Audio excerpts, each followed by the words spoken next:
Fala, meu povo! Tudo bom? Gente, esse título é real. A Fox me convidou para entrevistar o Andy Serkis, que é o Gollum, o Snoke, o Cesar e vários outros personagens incríveis da nossa vida, do nosso coração, do cinema que a gente tanto ama. Então, antes de mais nada, eu queria agradecer a Fox pelo convite. Foi muito legal, foi uma experiência incrível. Vocês vão ver que meu inglês tá, tipo, muito... Cris, você não fez 300 anos de inglês, mas é porque eu tava muito nervosa, a gente tava tremendo. Era o Andy Serkis. Tudo bom?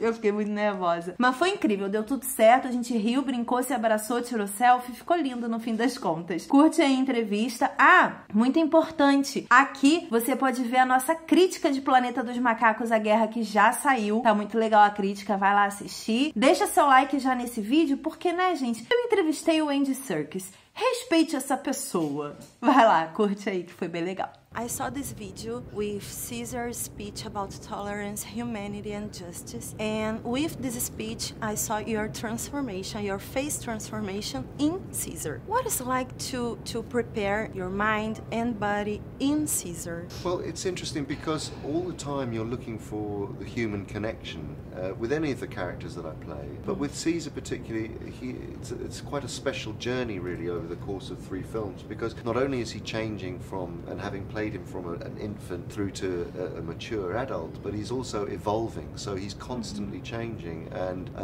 emotionally changing, physically changing, the way he uses speech and communicates with the other apes. So that has been the biggest challenge really, bringing him closer to me. So from studying apes and looking at chimpanzees, really through in the second movie looking at and studying world leaders and how they would, you know, bring together their tribe or their group of people, through now to Cesar in this film, really where I'm putting myself under the microscope, because it's a very personal journey in this third film. He has this genuine feel about the humanity. What do you think it would be the first act of Cesar here in real life? I think you would try again to bring a peaceful solution to conflict around the globe. I think you'd be a good UN advisor, a UN ambassador, that he could go in and talk to both sides.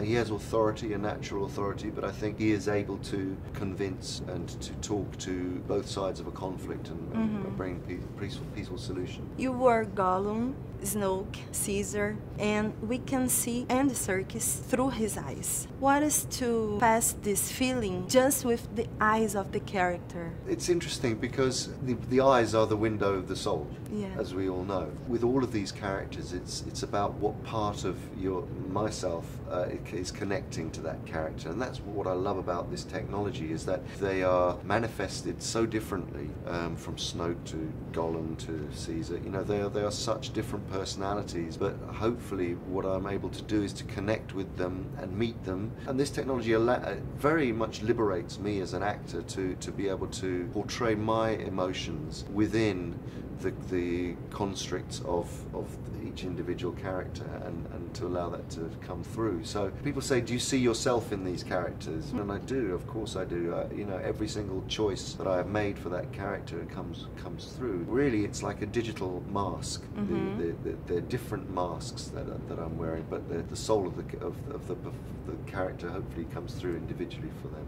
Do you consider yourself a little nerd or geeky? I don't know. I'm not like a proper nerd or a proper geek, really. When I grew up as a kid, I collected models of King Kong and Godzilla. So you are a little nerd. Yeah, a little bit. And you know, I used to paint them and all that. Lord of the Rings was my re-entry into this world. Really, as an actor, I'd started to work in much more conventional theatre, and television and films were much more sort of social realism, you know, so this was a re-entry point. Gollum was my re-entry point into this world. And do you like heroes like DC, Marvel or Star Wars movies and franchise? Yeah, I mean, I love them. I mean, they're fantastic. You know, they're hugely important to our culture now, and they are parables for our time. You know, so you know, we were discussing last night around dinner. Actually, they have become not the world of the geeks anymore. They become the mainstream. Everyone, you know, they're such huge popular culture now across the board, not just for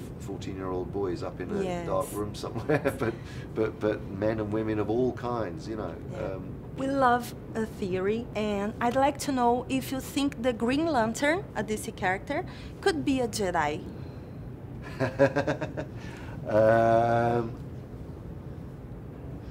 I think you probably could, actually. Yeah? I think it's probably possible. And I think you're very astute for recognizing that link. Ah, eu sabia! E sou eu que sou espertinho, porque quem criou essa teoria fui eu!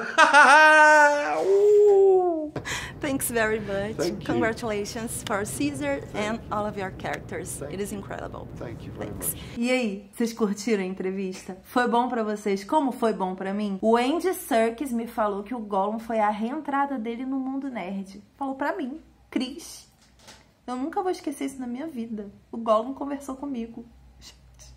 Deixe seu like aqui nesse vídeo se você gostou. Não esquece de assistir nossa crítica. Ela vai estar aqui na tela final do vídeo também. Se inscreva no canal, clica no sininho para receber notificação sempre que sair um vídeo novo. Beijo e até a próxima aventura. Tchau!